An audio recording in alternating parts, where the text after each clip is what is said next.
السلام عليكم ورحمة الله وبركاته. أخياري سو دواذا وبركاست يامون فاضمة علمي waxay markaasi ka yaabtay horta waxaan ka yaabin mabad yaabin bale ninka qamar Suudaan la yiraahdo ilmadan ku badanaysa ee mar walba iyadoo la garaacayo aad arkayso maxaa sababay waxa isweydiin la marka hore qofkan la dilayo nin fanaan ah oo magac leh ayaan anigu arkaa laakiin dilmadan sida ilmo yaro caruura la leeyahay qamar Suudaani waa la dilay ayaan la yaabay sababta lagu dilayo maxay tahay ilmadan tirada badan ee tirada lahayn maxay tahay horta waxa isweydiin mudan ee asalka banaanba dilmadani xagay ka socotaa ma isaga nin jilicsana markaasi waa uu u jilcay dadka mise dadku way neceb yihiin horta nin fanaan ah oo la wada garanayo oo markaasi fanaaniinta ugu wanaagsan Soomaalida ayuu ka mid yahay carqaladahan in la dilo oo la dhibaateeyo oo mar walba isagoo markaasi nabro wajiga ku leh la arkayo maxaa sababay talo maxaa se dilay waxaan dilayaa ma jimba ma insiba sababaha markaa loo dilay iyo waxa dilaya ayaan anigu jeclaan lahaa bal inaan ogaano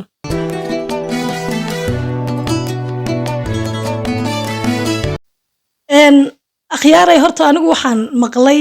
in dumarkoo dhan ninkan ay jecel yihiin qamar Suudaani inta badan dumar badan ayaa la sheegay inay mar walba daba yaacayaan isaga laftiisa anigu waxaan u maleeyay waxa lagu dilayo malaha ragga qaar dumarka ay la sheekaystaan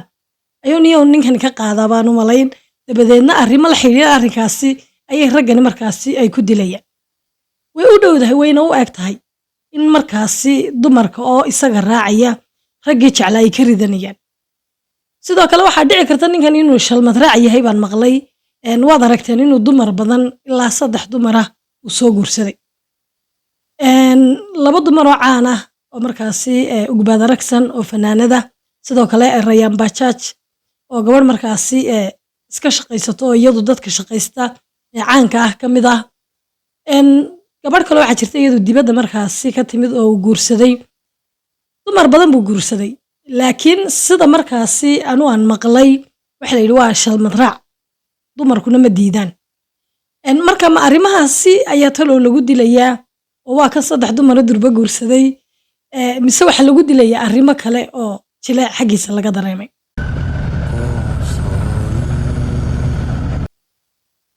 waxa jirtay arrin baryahan imika socota maalmahanba 2025 sanadka cusub waxaad arkaysaa ugbaad aragsan iyo wali Rayaan Bajaaj oo show markaasi iyagoo ku heshiiyay oo wada ciyaaraya oo isku dhagdhagaya oo farxad ka muuqato talo iyaga laftirkooda arrinkaasi maxay uga jeedeen ma qamar bay ku shidayaan maxaa jira talo arrinkaasina aad baan ula yaabay laba dumar ah oo la wada qabay oo haddana la furay labadoodaba oo midna la isla qabin haddana colaad aan u maleynayay inay dhex taalo oo haddana heshiiyay oo 2025 iyagoo qoslayo faraxsan aynu arkayn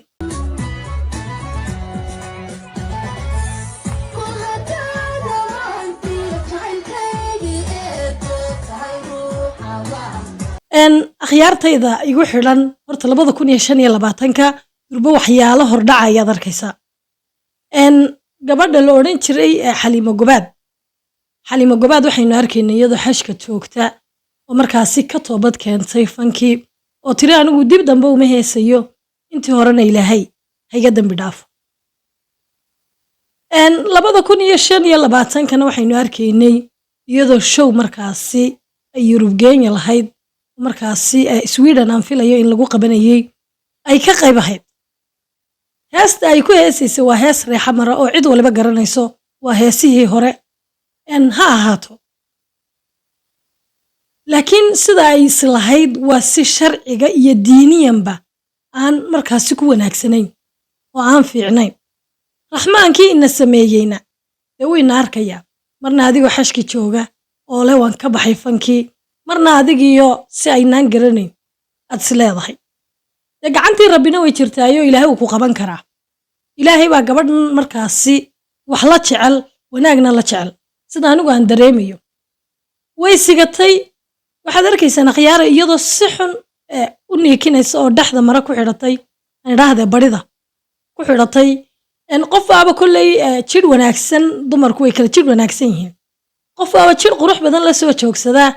oo ciyaarta amaba niikada uu niikinaya dadka qaar ay yidhaahdaan waaba xariifad laakiin gabadhan dabada laxooxda leh dababa ku oolin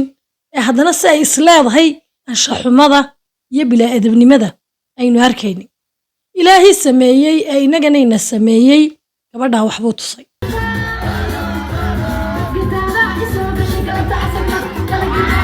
anigu waxaan u hayaa markaasi talo iyadu haddii ay maqasho gabadhaas waxaan leeyahay xajkii waa tagtay meel wanaagsan baa tagtay ilaahay baana ku geeyey waxaa jira dad aan tegi karin aan awoodin haddana iyagoo markaasi jecel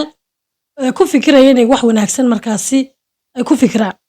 adigu waaba tagtay xajkiina ilaahay baa ku geeyey ilaahay baaba ku jecel baan ku leeyahay haddana inaad dib intaad ugu soo noqoto fankii ood weliba fankii baradhaafisay ood waxaynaan arag samaysay ayuu ilaahay intuu dhabku siiye gebigaagaba meel kaa tuuray daciif baa tahay waxba ma tihid bini aadan haddaynu nahay wax daciifaynu nahay marka adigoon jidhna meeshii ku hayn waxbana meeshii ku hayn haddana wuxuu ilaahay necab yahay inaad ku dhaqanto gabadhay waa laga wanaagsan yahay anigu talaan kuu soo jeedinayaa ilaahay baa ku rabee iska daaniyow fanka kumana soo baxaysid kumana fiicnid xagga diinta u soo noqon ayaan anigu ku odhan lahaa xaliimo gabaad waad arkaysaan sida dhibka yar ee iyada markaasi galabta casarka kala gadoonka dhadhadhadhada haysa ay ka dhacday halkay ka dhacdayna waad arkayseen bir bay madaxa xataa ku dhufatay ilaahay markaasi sida la sheegayo dhaawac weyn muu gaadhin ilaahay baa u sakray laakiin anigu waxaan odhan lahaa fankan iska daa kuuma wanaagsane asxaabay kolley waad arkaysaa 2025 waxba isa soo tataraya waxyaabo badan oo hordhacle baynu arkaynaa Itoobiya laftirkeeda dhul gariir ayaa ku dhuftay weliba meel ka mid ah aan idhaahdee kililka canfarta ayaad arkaysan iyadoo markaasi fulkaan ay ka qaraxday way cusub yihiin waxyaabo badan oo hor leh sida xanuun hadda cusub oo la sheegay inuu Chinaha ka dilaacay oo markaasi karoonihii markaasi u yar eg laakiin haddana ka fiican sida la sheegayo hawlo badan baa iska jira oo hordhaca waxaana la sheegay 2025 inay arrimo badan iman doonaan oo sanadkii 2024 tegay uu ka hawlo badnaan doono ilaahay baana og taasi bini aadanku way iska sheegan wax ilaahay waxaynu ka baryaynaa inuu naga samata bixiyo asxaabay barnaamijka intaasi ayaynu ku hakin doonaa laakiin su'aal ayaa jirta su'aalaha aynu soo dhignay inta badan akhyaarteeda waxaan u sheegnaa qaybta commentiga ayay kaga jawaabaan iyagoo markaasi 200 oo bir oo kaara ku guuleysta akhyaare waxoogaa waxaan dareemayaa inaad dib u dhac yar dareemayo waxaan jeclaan lahaa inaad hore ii wadaan oo aad i gaadhsiisaan meeshii loo baahnaa aad iyo aad baad u mahadsantihiin sida quruxda badan eed noola xidhiidhaan iyo weliba sida quruxda badan eed barnaamijyadeeda aad u daawataan eed uga soo falcelisaan wixii talo ah iyo wixii tusaale ah waa xaggiinna su'aal baan soo qaban rabaa markan waa su'aal fudud wax sidaa u sii weynba maaha waqtigii uu horeeyey ee gaadhi adduunkan la sameeyo waqtigee bay ahayd sanadkee bay ahayd marka gaadhigii uu horeeyey ee adduunkan la sameeyey sanadkii la sameeyey sanadkee buu ahaa waa su'aasha caawaan hayo aad iyo aadna waad u mahadsantihiin intaynu ku kulmayno barnaamijka xiga waxaan idinkaga tegayaa assalaamu calaykum waraxmatullaahi wabarakaatu